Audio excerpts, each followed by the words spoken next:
네, 반갑습니다. 김프로입니다. 조직문화 개선을 전문으로 하다 보니까 많은 회사와 거래를 하게 됩니다. 그래서 작년에 모 기업체 대상으로 업무 소통하고 이제 부서 간 협업을 개선시킬 수 있는 프로젝트 했는데, 그래서 이 조직은 기본적으로 보니까 부분 최적화가 돼 있어요. 그러니까 자기 부서 효율성은 극대화되어 있지만 전체 최적화가 안 돼요. 이게 무슨 말이냐면 1 더하기 1이 2가 나와야 되는데 이게 0이 되는 거예요. 이 문제는 그 고객사만 가지고 있는 문제가 아니고 어느 회사는 다 가지고 있는 문제인데, 그건 특히 이 조직은 강했어요. 특히. 그래서 작은 회사가 아니고 한 2,000명 정도의 회사면, 적은 회사가 아니죠. 매주도 조단이고 하니까 조금 중견 대기업 정도 규모 회사인데 불구하고도 상당히 이런 문제가 고질적으로 가지고 있구나라는 생각이 들고, 그 밑바탕이 가지고 있는 게 부서 이기주의가 있어요. 부서 이기주의, 파벌 이런 것들이 다 가지고 있다는 거예요. 이런 문제를 이제 개선하기 위해서 어떻게 했냐면 한 40회 정도의 워크숍을 했죠. 그래서 단위 조직별로의 그 업무 소통하고 부서 간 협업 이슈를 찾아내고 그 어떻게 개선할 건지에 대한 방향성을 찾는 워크숍을 저희가 진행하게 됐는데, 그 결과를 한 40개 하다 보니까 워낙 많은 그 개선 과제들이 나오겠죠. 그 개선 과제들을 이제 역그룹핑해서 쭉 해보니까 공통된 이슈는 있었어요. 그런 이슈도 좀 가볍게 언급하고자 합니다. 자, 그러면 지금부터 부분 최적화가 전체 최적화에 대한 개념과 그리고 이 외인 현상이 발생되는 데 대해서 좀 설명을 드리고자 합니다. 조직 간 협업에 대해서 조금 이야기를 해봅시다. 자, 조직을 좀 기업체로 비유하지 않고 어떤 부락이 있어요. 부락이. 자, 어떤 마을에, 이 마을이 있습니다.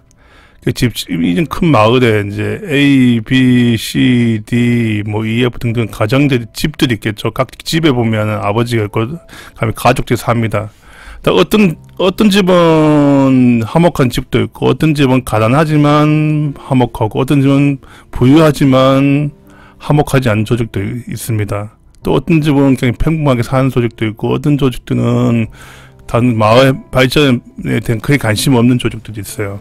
이걸 다 합쳐서 마을이라는 존재인데, 그럼 각자의 입장에서 해석하는 거예요. 이게 어떤 마을의 발전을 위해서 활동한다면 그 발전하는 방향이 내 가정에 도움이 되는지 안 되는지 평가하겠죠. 평가해서 같이 도움이 된다면 어느 정도 그 마을 발전에 도움되지만, 반대로 나에겐 크게 도움이 안 될 것 같아. 그러면 그 활동에 참여하지 않겠죠. 이런 현상이 발생됩니다. 그래서 그럼 당연히 한 5개 정도, 5개의 집이 있던 5개의 집의 어떤 발전을 위해서 실제 참여한 조직은 4개, 뭐 3개 집밖에 참여하고 나머지는 참여하지 않는 현상이 발생되는 거예요. 이게 똑같이 이게 기업도 마찬가지야. 각 A팀, B팀, C팀 이렇게 각각 팀이 있어도 이 팀이 모여서 시너지를 발생해야 되는데 시너지가 안 돼요. 시너지가 뭐냐면, 왜냐면 기업이라는 조직이 아시겠지만 수많은 톱니바퀴가 한 바퀴 돌면서 상품과 서비스가 나오는 거야. 그럼 각각의 톱니바퀴 역할이 충실히 해야지 되는데, 이게 자연스럽게 넘어가야 되는데 꼭 중간중간에 이렇게 버틀력들이 있다는 거예요. 그러니까 우리 회사가 추구하는 KPI가 있다면, 회사가 아니고 본부 줍시다. 본부 KPI 달성하기 위해서 각 부서별로 각각의 목표치 제시합니다. 어떤 A팀은 이렇게 만들고, B팀은 이렇게 만들고, C팀은 이렇게 각각 만들어서 각각이 합치면 진짜 팔리지 않는 이상한 물꼬가 되는 거예요. 이런 현상 보통 조직 내에서 사이드 현상이 납니다. 그러니까 우리 보통 영화에 보면 미국의 곡창대 가보면 큰 곡수수를 담는 창고에서 이걸 사이로 납니다. 이 창고는 두 창고는 절대 붙어 있지 않아요. 계속 떨어져 있습니다. 그래서 부서 간 협업이 안 되는 현상은 사이드 현상이 나오고, 이런 현상이 어느 조직이나 다 가지고 있는데, 이 근본적으로 깔려있는 게 뭐냐면, 각각의 그 조직 부서별로 보면 부분 최적화가 돼 있어요. 굉장히 효율화 다 돼 있다는 거야. 근데 이게 두 조직 합쳐지면 이 달라지는 거예요. 특히 한 본부 내에서보다 타 본부는 더더욱 심하겠죠. 그 대표적인 게 생산 조직하고 자 영업 조직은 만난 김에 하면 싸우는 거예요. 생산의 업의 특성은 본질하고 영업은 매출을 달성하려고 하는 거고 생산 안정화하고 품질 유지하려고 합니다. 당연히 영업 조직에서는 바이어들이 7일 만에 납품할 수 있냐라고 하면 영업 조직 무조건 된다고 합니다. 기본적으로. 왜? 수주해야 되니까. 아니면 다른 회사 가니까. 그러면 7일 만에 제품을 생산하려면 생산 부서에서는 부품을 소싱해서 가져와야 되는데 그걸 고려하지 않고 영업조직 일반적으로 납기를 잡는 경우가 있습니다. 그러면 결국은 이 생산 조직은 우리는 야근을 하단 말이냐 이렇게 불만을 붙여요. 그래서 영업은 매출이 목표지만 생산은 생산 안정화 품질이 목표예요. 생산량이 목표고. 그러니까 그 각각의 조직별로 가지고 있는 미션에 대해서 충실히 임합니다. 그렇지만 두 조직을 이제 합치면 안 되는 거예요. 그러니까 각각의 생산에 있는 부사장하고 영업에 있는 부장 임원 담당 리더들이 모여서 합의를 해야 되는데 이 합의도 잘 안 되는 거예요. 이거 보통 이런 현상이 많이 발생합니다. 그래서 이런 경우 어떻게 하냐면 가장 쉬운 방법은 두 조직의 장들이 합의하면 되는 거예요. 합의하고 밑에 이제 자기 조직에 지시를 하면 되는데 이 합의가 잘 안 돼요. 그래서 실제 회의체에서 모여서 합의한다지만 네 알겠습니다라고 이제 답변하지만 진짜 복귀할 때는 내가 왜 도와줘야 되는데 이렇게 요청해요. 단순하게 또 하나 탑부서에서 뭐 업무 자료 요청해달라 요청합니다. 그러면 자료 요청하면 어떻게 하냐면 꼭 협조전이나 전자결제 요청해달라고 합니다. 자료에 대한 보안 때문에 이걸 줬다는 근거를 만들기 위해서 전자결제를 아니면 협조전을 발송해달라고 요청합니다. 그럼 협조전 발송하려면 담당 팀장 올리고 본부장 올리고 그 해당 또 본부장이 결제 맡고 이 절차를 가면 시간이 2-3일 금방 갑니다.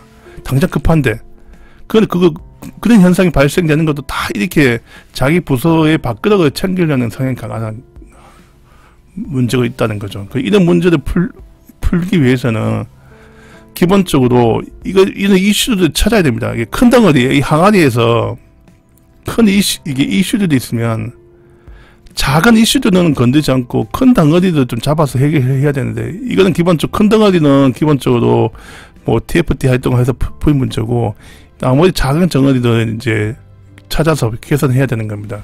그래서 그걸 이제 작년에 조사해 보니까 어떻게 했냐면 두 본부 간에 이제 SME들이 모여서 이제 미팅합니다. 대표적인 예를 들면 품질 보증 QA하고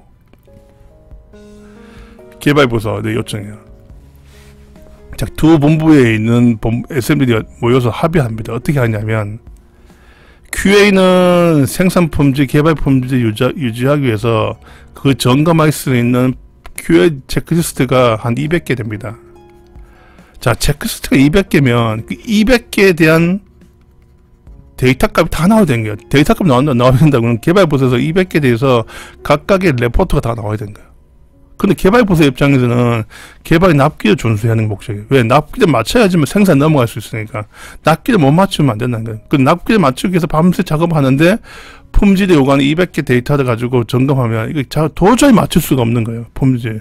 근데 품질의 중요성을 알고 있지만 어느 정도 합의를 하자. 그래서 어떻게 하냐면 자, 품질 부서에서 자, 그러면 한 50개 중요한 핵심 50개만 레포트 내놔 점검했으면 좋겠다. 그럼 개발부서도 200개보다 50개 남겠죠. 50개를 합의해서 이제 50개를 점검하는 걸로 이제 합의해서 이제 이 개발 일정 맞추는 겁니다.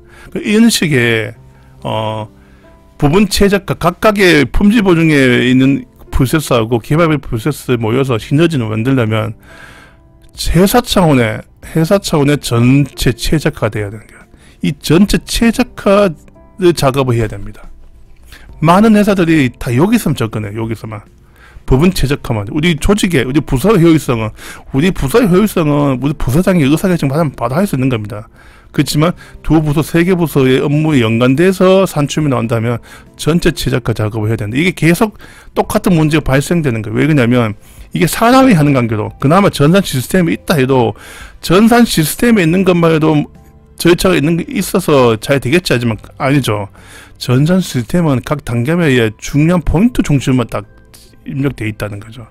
그리고 각기 데이터 입력하기 위해서 들어간 수많은 관련 부서 협의 내용들은 이 과정들은 없어요. 이 시스템에.